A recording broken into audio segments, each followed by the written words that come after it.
हमारे गले में मौजूद थायराइड ग्रंथि एक छोटा सा लेकिन बेहद महत्वपूर्ण अंग है। ये ऐसे हार्मोन बनाती है जो हमारे शरीर के मेटाबॉलिज्म, ऊर्जा के स्तर और शरीर के तापमान को नियंत्रित करते हैं।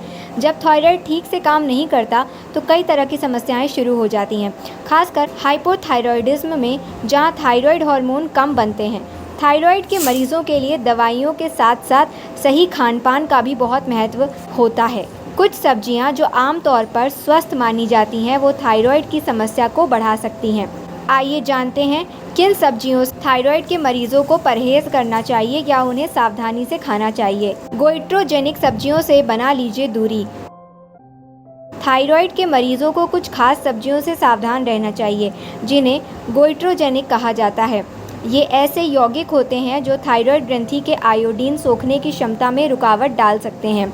आयोडीन थायराइड हार्मोन बनाने के लिए बहुत ज़रूरी होता है।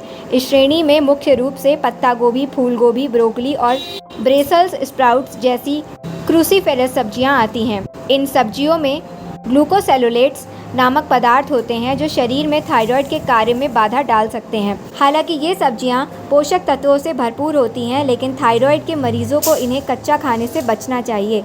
कच्ची अवस्था में इनमें गोइट्रोजेनिक गुण अधिक होते हैं। जब आप इन्हें पकाकर, उबालकर या भाप में पकाकर खाते हैं तो इन यौगिक का प्रभाव काफ़ी कम हो जाता है। इसलिए यदि आप थायराइड के मरीज़ और इन सब्जियों को खाना चाहते हैं तो हमेशा इन्हें अच्छी तरह पकाकर और सीमित मात्रा में खाएं।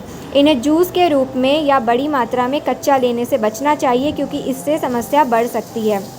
थायराइड के मरीजों को इनका सेवन भी संयम से करना चाहिए। इन सब्जियों के अलावा कुछ रिपोर्ट्स के अनुसार सोया उत्पाद भी गोइट्रोजेनिक हो सकते हैं, इसलिए थायराइड के मरीजों को इनका सेवन भी संयम से करना चाहिए। इनके साथ ही प्रोसेस्ड फूड और ग्लूटेन का सेवन भी कुछ थायराइड मरीजों को, खासकर हाशिमोटो के थायराइडाइटिस वाले लोगों के लिए समस्याग्रस्त हो सकता है। ये समझना महत्वपूर्ण है कि केवल खान-पान से थायराइड का इलाज नहीं हो सकता। ये केवल दवाइयों के साथ सहायक हो सकता है। यदि आप थायराइड के मरीज़ हैं तो हमेशा अपने डॉक्टर या किसी योग्य आहार विशेषज्ञ से सलाह लें। वो आपकी व्यक्तिगत स्थिति और ज़रूरत के हिसाब से सही आहार योजना बनाने में मदद कर सकते हैं। अपनी मर्ज़ी से किसी भी सब्जी को पूरी तरह बंद करने या कोई बड़ा आहार परिवर्तन करने से बचें, क्योंकि इससे अन्य पोषक तत्वों की कमी हो सकती है।